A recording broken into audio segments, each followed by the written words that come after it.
Ao longo da história da humanidade, o homem confronta-se com um grande mistério, para o qual homens e mulheres de todos os tempos procuram uma resposta razoável.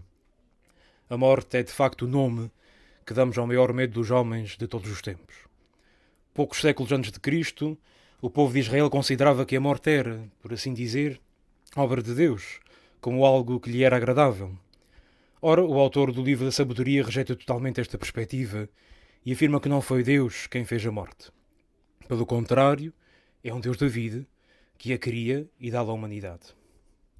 Mas então, se a morte não vem de Deus, vem de onde? Da inveja do demónio. Assim nos diz o livro da Sabedoria. E somos levados a pensar então que se o homem não tivesse pecado, então não morreria. Ora, esta ideia facilmente seria refutada pela ciência, pois a morte biológica sempre existiu.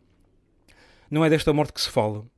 A morte que assustava o judeu do tempo de Jesus não é uma morte biológica, até porque para o livro da Sabedoria a morte é considerada um momento de libertação, de passagem para uma vida melhor. Então a morte que é referida é a morte provocada pelo pecado do homem. Quem alimenta o ódio, a vingança, o orgulho, a maledicência, a prepotência e o egoísmo, destrói a melhor parte de si, precipita-se num ambiente de morte. Pelo Evangelho percebemos que Jesus é um Deus da vida, da libertação, que quer a felicidade do homem e que procura que ele se liberte de qualquer escravidão da morte. As duas mulheres que são curadas por Jesus no Evangelho são o símbolo claro de que o pecado limita, que escraviza e amarra a vida do homem. Caros irmãos, o Evangelho de hoje deve-nos recordar que também nos podemos encontrar na mesma situação do que estas mulheres. Quantas vezes na nossa vida, mesmo em pequenos gestos do cotidiano, não optamos por caminhos de egoísmo, por caminhos de vaidade, por caminhos de ódio? Quantas vezes acabamos por recusar atos de amizade, de fraternidade, de partilha, de carinho e de amor para com o nosso próximo? Todas as vezes que isto acontece, estamos a fazer uma opção clara por caminhos de morte. Hoje o Senhor Jesus faz-nos um convite diferente.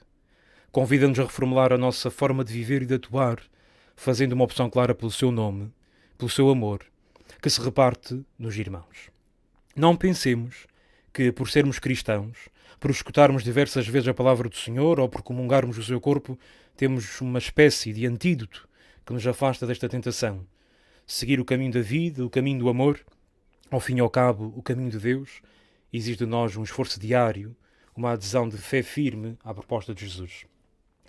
Numa sociedade que idolatra a morte, que promove o aborto e a eutanásia, numa sociedade que se esquece dos mais frágeis e débeis, numa sociedade que incentiva o egoísmo e o individualismo, a nossa missão hoje, como cristãos, é mais importante do que nunca. Ser cristão é ser embaixador da vida, ou seja, é aquele que a defende e promove, é aquele que procura a dar aos outros, sendo expressão da esperança de um novo amanhecer para aqueles que estão na escuridão, no caminho da morte. Quando somos confrontados com a morte, por exemplo, com a morte de um familiar ou um amigo, além de toda a dor e sofrimento que sentimos, pensamos automaticamente na nossa própria vida, na nossa existência. Paira desde logo na nossa consciência a pergunta que fazemos a nós mesmos: se estamos a viver corretamente, se de facto somos felizes, se estamos a seguir o caminho correto. Perante o mistério da morte, a vida ganha outro sentido e entendemos que nos prendemos e nos gastamos muitas vezes com coisas que não nos levam a caminhos de vida e de felicidade.